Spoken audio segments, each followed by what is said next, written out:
পরীক্ষা দেওয়ার জন্য প্রস্তুত। 1 নাম্বার হলো প্রিয় বস্তু উৎসর্গ করা, 2 নাম্বার ধৈর্য ধারণ করা, আর 3 নাম্বার কি?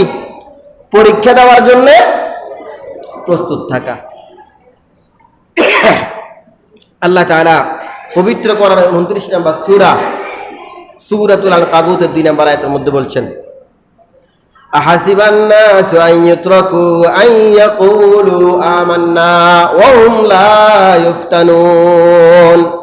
আল্লাহ বলেন, মানুষেরা তোমরা বলবে আল্লাহ আমরা তো ঈমান এনেছি, আমরা তো ঈমানদার, তোমরা এই কথা বললে মনে করছো তোমাদেরকে আমি ছেড়ে দিব। না না না, তোমরা মুখে যখন বলবা আমরা ঈমানদার, আমি আল্লাহ অবশ্যই অবশ্যই তোমাদেরকে পরীক্ষা করব। তাহলে ঈমানদার বললেই ছাড় পাওয়া যাবে? পাওয়া যাবে? বরং আল্লাহর কথা কি, আপনি যখন বলবেন আপনি ঈমানদার, আপনি যখন বলবেন আপনি মুমিন, আপনাকে আল্লাহ কি করবে? কি করবে? পরীক্ষা করবে। কারণ ঈমানদারের জন্য বিপদ হলো পরীক্ষা। ঈমানদারের জন্য বিপদ কি? পরীক্ষা। আর যেটা বেঈমান, যেটা নামাজ নাই, রোজা নাই, আল্লাহ নাই, খোদা নাই, সেটার জন্য যেটা বিপদ, এটা বিপদে, যেটা বিপদ এটা কি? বিপদ। তাহলে আমরা 3 নম্বরে পেলাম যে আল্লাহ রাব্বুল আলামিনের জন্য পরীক্ষা দেওয়ার প্রস্তুত থাকতে হবে। 4 নাম্বার এই কোরবানি থেকে শিক্ষা হলো তাকওয়া ভিত্তিক জীবন যাপন করা। কোরবানি থেকে 4 নাম্বার শিক্ষা কি? তাকওয়া ভিত্তিক জীবন যাপন করা। আমরা যখন দেখলাম হাবিল এবং কাবিল আল্লাহর জন্য কোরবানি করলো, আল্লাহ কি তাদের দুজনের কোরবানি কি কবুল করছে? করছে? করে নাই। একজনের কোরবানি কবুল করছে, আরেকজনেরটা আল্লাহ কবুল করেন নাই। আর যার কোরবানি কবুল করছে তিনি বলছেন, ক্বালা ইন্নামা ইয়াতাকাব্বালুল্লাহু মিনাল মুত্তাকিন।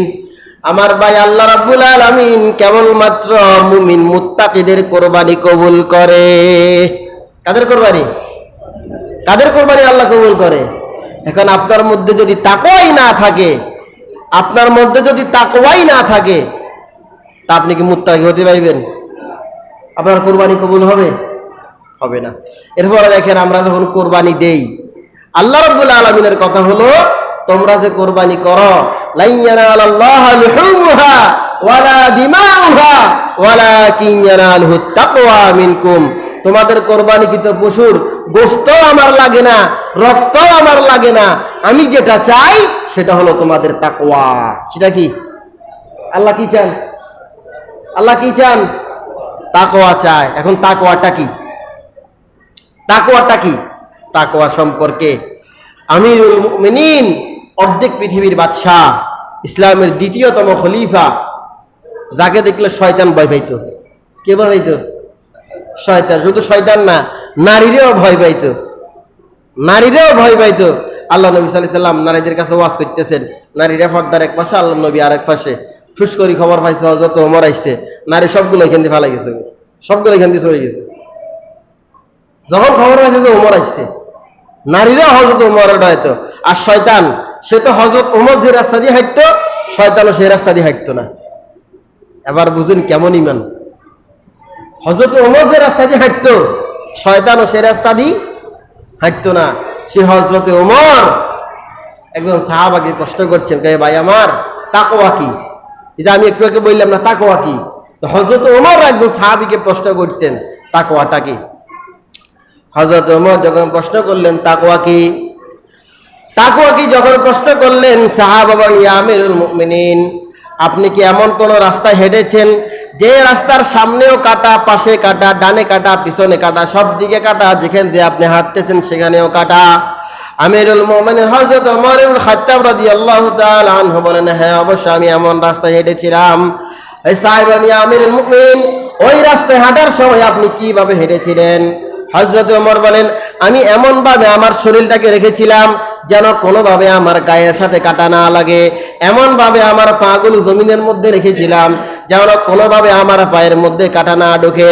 সাহাবা, আমিরুল মুমিনিন, তাকওয়া হলো ওই জিনিস, আপনি গুনাহের মধ্যে থাকবেন, গুনাহযুক্ত পরিবারের মধ্যে থাকবেন, গুনাহযুক্ত সমাজের মধ্যে থাকবেন, এমন একটা পরিবেশের মধ্যে থাকবেন যে এই পরিবেশের সব দিকে শুধু গুনাহ আর গুনাহ। আপনি গুনাহযুক্ত পরিবেশের মধ্যে থাকার পরেও আপনি আপনাকে গুনাহ থেকে যদি বিরত রাখতে পারেন, সেটাই হলো তাকওয়া। তাহলে গুনাহযুক্ত পরিবেশের মধ্যে থেকেও নিজেকে গুনাহ থেকে মুক্ত রাখার নাম কি? তাকওয়া। এখন আমরাও তো সেই পরিবেশের মধ্যে আছি না? আছি কি না? চোখ খুললে দেখি গুনাহ, ঘুম থেকে উঠে চোখ খুলছি দেখতেছি গুনাহ, ঘর থেকে বাইরে এসে দেখতেছি গুনাহ, হাতের গুনাহ, পায়ের গুনাহ, চোখের গুনাহ, সমাজের কত প্রকার গুনাহ। এই গুনাহের মধ্যে থেকে আপনি যখন নিজেকে সেভ করতে পারবেন, নিজেকে সরিয়ে নিতে রাখতে পারবেন, আপনি যখন গুনাহ না করে থাকতে পারবেন, আপনার পক্ষে আপনি কাউকে কষ্ট দিবেন না, আপনার দ্বারা কেউ ক্ষতিগ্রস্ত হবে না, আপনি যখন প্রতিবেশীকেও কষ্ট দিবেন না, তখন আপনি বুঝে নিবেন সকল প্রকার গুনাহ থেকে যদি মুক্ত রাখতে পারেন নিজেকে, তখন বুঝে নিবেন যে আপনি মুত্তাকি।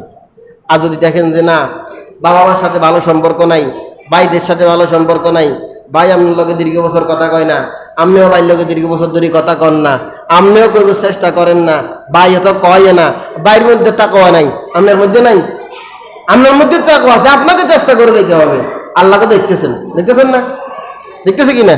এখন আপনিও ইগো নিয়ে বসে আছেন, ভাইও ইগো নিয়ে বসে আছে না, বাবা ছেলের সাথে কথা বলে না, ছেলে বাবার সাথে কথা বলে না, একজন প্রতিবেশী আরেকজনের সাথে কথা বলে না, বিভিন্ন সময় ঘটনা শুনি, আন্ডা তো মুখে হাতা করলো কথা কই না, কিল্লা কথা কথা তো সেদিনকে কই হয়েছে, কোন যে আরাম্মা কইছে এত করলো কথা কই দিলেন, আন্ডা হাতা করলো কথা কই না। এইটা কি তাকওয়া? না, এটা তাকওয়া না। তাহলে এটা খেয়াল রাখতে হবে যে গুনাহের মধ্যে থেকেও নিজেকে গুনাহ থেকে যদি মুক্ত রাখতে পারেন, সেটা কি? তাকওয়া। আল্লাহ রাব্বুল আলামিন মুত্তাকিদের কিছু বৈশিষ্ট্য আল্লাহ তাআলা বলে দিয়েছেন, 4টা বৈশিষ্ট্য বলছেন আল্লাহ তাআলা পবিত্র কোরআনের 22 নম্বর সূরাতুল হজ্জের 35 নম্বর আয়াতের মধ্যে বলেন, আল্লাযীনা ইযা যুকিরাল্লাহু ওয়াজিলাত কুলুবুহুম ওয়াস-সাবিরিনা আলা মা আসাবাহুম ওয়াল মুকিমিস সালাতি ওয়া মিম্মা রাযাকনাহুম ইউনফিকুন। আল্লাহ তাআলা বলেন মুত্তাকি হলো ওই সকল ব্যক্তি যাদের কাছে যখন আল্লাহর কথা বলা হয়, আল্লাহর ভয়ে তাদের অন্তর কাঁপে। 1 নাম্বার, তাদের কাছে যখন আল্লাহর কথা বলা হয়, তারা যখন আল্লাহর কথা শোনে, তারা যখন কোরআনের কথা শোনে, তারা যখন হাদিসের কথা শোনে, তারা যখন আল্লাহর কথা শুনে, আল্লাহর কথা শোনার পরে তাদের অন্তর কাঁপে। কি কাঁপে? ওয়াস-সাবিরিনা আলা মা আসাবাহুম। 2 নাম্বার মুত্তাকিদের বৈশিষ্ট্য, তাদের কাছে যখন কোনো বিপদ আসে, কোনো মুসিবত আসে, তারা হতাশ না হয়ে ধৈর্য ধারণ করে। 2 নাম্বার কি? বিপদ আসলে কি করে? বিপদ আসলে ঘুম যায়, আর হুজুর যখন ওয়াজ করে তখন জুড়ে। 2 নাম্বার মুত্তাকির বৈশিষ্ট্য কি? এই তো এটা আর কি, ওয়াজ তো এটাই চলে, এটা কি বাইরে যায় তো ব্যাগ বলি থাকে, এটাই তো কইতো আর না, বাইরে আর কোন দূর কইব, জীবন পরিবর্তন করাই ভাগলের মাথা খারাপ হচ্ছে।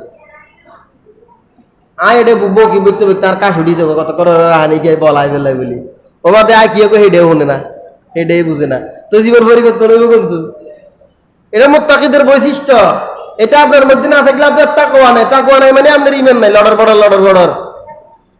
আল্লাহ বলে দিচ্ছেন যে এটা মুত্তাকিদের বৈশিষ্ট্য। 1 নাম্বার, যখন আল্লাহর কথা শুনবে, আল্লাহর ভয়ে তাদের অন্তর মধ্যে কম্পন সৃষ্টি হয়ে যাবে আল্লাহর ভয়ে। 2 নাম্বার, যখন বিপদ আসবে তখন তারা ধৈর্য ধারণ করবে। কাদের বৈশিষ্ট্য এগুলা? কাদের বৈশিষ্ট্য এগুলা? মুত্তাকিদের বৈশিষ্ট্য। 3 নাম্বার, ওয়াল মুকিমিস সালাহ। আল্লাহ বলছেন মুত্তাকিদের 3 নাম্বার বৈশিষ্ট্য হলো তারা নামাজ কায়েম করবে। নামাজ কি করবে? ওয়া মিম্মা রাযাকনাহুম ইউনফিকুন। আমি আল্লাহ তাদেরকে যেই রিজিক দিয়েছি, যে সম্পদ দিয়েছি, সেখান থেকে তারা আল্লাহর রাস্তায় ব্যয় করবে। যাদের মধ্যে 4টা বৈশিষ্ট্য থাকবে তারা হলো মুত্তাকি। এবার আপনি আপনার সাথে মিলান, আল্লাহর কথা শোনার পরে আপনার অন্তর কাঁপে কিনা। আপনি আপনার সাথে মিলান, বিপদ যখন আসে আপনি ধৈর্য ধারণ করেন কিনা। আপনি মিলান, আপনি নামাজ কায়েম করার চেষ্টা করেন কিনা। কায়তা নামাজ হড়িয়ে না, কায়েম কোনদিন করব, আবার বুঝেন আমরা ইমান কোনাই। আর 4 নাম্বার, আল্লাহ যে সম্পদ দিয়েছে সেখান থেকে কি করা? ইচ্ছে মতো খাওয়া, তো আল্লাহর রাস্তায় ব্যয় করা। এই হলো মুত্তাকিদের 4টা বৈশিষ্ট্য। এরপরে আসেন 5 নাম্বার, কোরবানির শিক্ষা হলো শর্তহীন আনুগত্য করা। কি করা? শর্তহীন আনুগত্য। কার আনুগত্য? আল্লাহ এবং তার রাসূলের আনুগত্য। কার আনুগত্য? আল্লাহ তাআলা যখন ইব্রাহিমকে বলছেন তোমার প্রিয় বস্তুটা আল্লাহ আমার জন্য কোরবানি করো, ইব্রাহিম কি বলছিল যে আল্লাহ তাআলা একটা ছেলে দিয়েছেন, কিনলে এরকম চাই দিতাম? কইছে নিয়ে কথা কইছে মনে হয় না।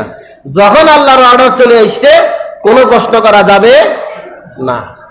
ইসলামের জন্য যখনই জান এবং মাল দেওয়ার প্রয়োজন হবে, আদেশ যখন চলে আসবে তখন সেখানে প্রশ্ন করা যাবে না।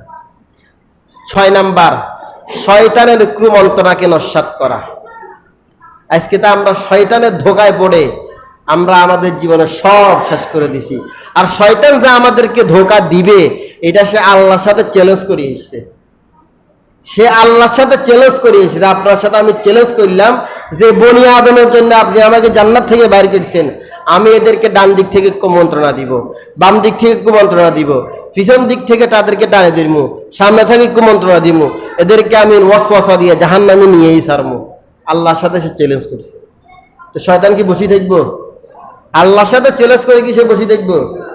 তো শয়তান শয়তানের কাজ করিয়েছে, আমরা শয়তানের কুমন্ত্রণা বুঝি না। 7 নাম্বার, মনের পশুকে কোরবানি করা। পশু তো বাজার থেকে কিনে নিয়ে বাড়িওয়ালা কিনে এনে পশু জবাই ঠিকই করলেন, কিন্তু যে পশু জবাই করে গোস্তটা খাইলেন, মনের পশুটাকে কোরবানি করতে পারছেন নাকি? হ্যাঁ না। হিংসা, অহংকার, আল্লাহু আকবার। মনে রাখিয়েন, হিংসা নিয়ে কিন্তু জান্নাতে যাওয়া যাবে না। হিংসা নিয়ে জান্নাতে যাওয়া যাবে না। আপনার মধ্যে হিংসা, আপনার মনের মধ্যে অহংকার, আপনি মনের পশুটাকে কোরবানি দিতে পারলেন না, বাজার থেকে কিনে এনে সেটাকে কোরবানি দিলেন, তা আপনি গোস্ত খাওয়ার জন্য দিচ্ছেন। কোরবানির শিক্ষা হলো কি? 7 নাম্বার কোরবানির শিক্ষা কি? মনের পশুটাকে কোরবানি করা। সর্বশেষ 8 নাম্বার হলো কোরবানির শিক্ষা প্রতিবেশীর প্রতি সদয় হওয়া। প্রতিবেশীর প্রতি, এই যেমন কোরবানির গোস্তটা আমরা কি সবাই একলা একলা খাইছি?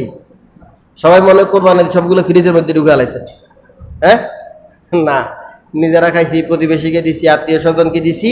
তো এই যে কোরবানির সময় আমরা একটা আন্তরিকতা ভালোবাসা দেখাইলাম, দেখা গেছে আমরা অনেকের সাথে কথা বলি না, সে গরিব, কিন্তু কোরবানির গোস্তটা আমি তার ঘরেও পৌঁছাইছি। এমনটা হয় কি হয় না? হয়। তা আমরা কোরবানির সময় এরকম আন্তরিক উদার হইতে পারি, বাকি সময় কি হওয়া যায় না? যায় কি না? শুধু কোরবানির সময় আপনি তাদেরকে গোস্ত দিয়ে খবর নিলেন, তাদেরকে গোস্ত পৌঁছাই দিলেন, দেখা গেছে কোরবানির সময় সে একটু খাইলো, অথচ বাকি অন্যান্য সময় সে না খেয়ে ঘুমাই গেল। এটা কি তার প্রতি সদয় হইল? না।